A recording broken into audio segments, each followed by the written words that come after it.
మద్దతు సంబంధించినప్పుడు కూడా నారాసుర రక్త చరిత్రని సాక్షిలో నారాసుర చంద్రబాబు నాయుడు గుండెపోటు వివేకానంద రెడ్డి హత్య కేసు కూడా అదే పెట్టాడు. ఏమని? గుండెపోటు అని చెప్పాడు. గుండెపోటుతో చనిపోయాడని చెప్పిన తర్వాత మళ్ళీ చంద్రబాబు నాయుడు గారు ఫోటో వేసి దాని చేతి కత్తి పెట్టారు.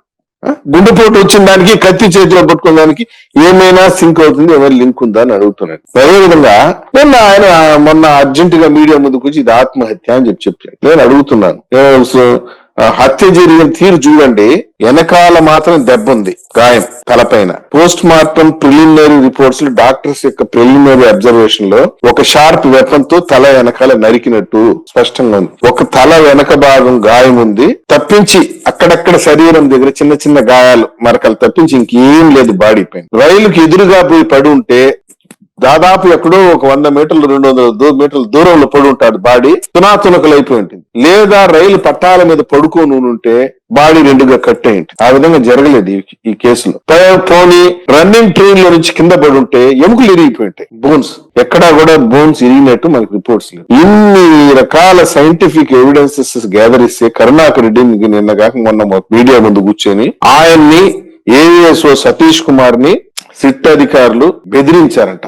కరుణాకర్ రెడ్డి పేరు చెప్పరా, కరుణాకర్ రెడ్డి పేరు చెప్పరా అని అన్నారంట.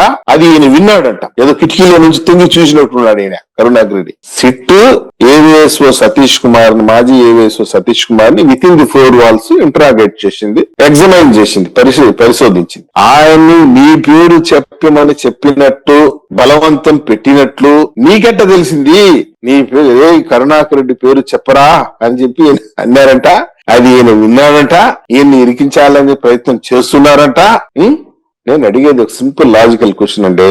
సార్, వైవి సుబ్బారెడ్డిని ఇన్వెస్టిగేషన్ పిలిపించింది సిట్. ఎగ్జామినేషన్ కి ఎప్పుడు రావాలి? ఆయన 13వ తేదీ 14వ తేదీ రావాల్సింది. వాస్తవానికి ఆయన రావాల్సి ఉండగా రాకుండా డుమ్మా కొట్టేసిన వైవి సుబ్బారెడ్డి. డుమ్మా కొట్టేసి 14వ తేదీ సతీష్ కుమార్ రావాల్సి ఉంది.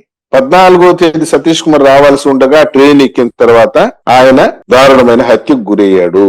సుబ్బారెడ్డిని పిలిపించడం, సుబ్బారెడ్డి డుమ్మా కొట్టేయడం, సతీష్ కుమార్ రావడానికి ప్రయత్నించడం, సతీష్ కుమార్ చనిపోవడం, దారుణంగా హత్యకు గురి కావడం, అంతకు ముందే ఈ నెల 6వ తేదీ సతీష్ కుమార్ సిట్టు ముందు ప్రజెంట్ కావటం, కొన్ని ముఖ్యమైన పేర్లు చెప్పటం, సతీష్ కుమార్ ను విచారించిన తర్వాత ధర్మారెడ్డి రావటం, ఇవన్నీ జరిగినాయి. మళ్ళీ 14వ తేదీ సతీష్ కుమార్ రమ్మని చెప్పటం, ఆయన హత్యకు గురవటం, మళ్ళీ ఈ పేర్లన్నీ ఒకసారి రీకన్ఫర్మేషన్ చేసుకోవడానికి సతీష్ కుమార్ రమ్మని సిట్టు.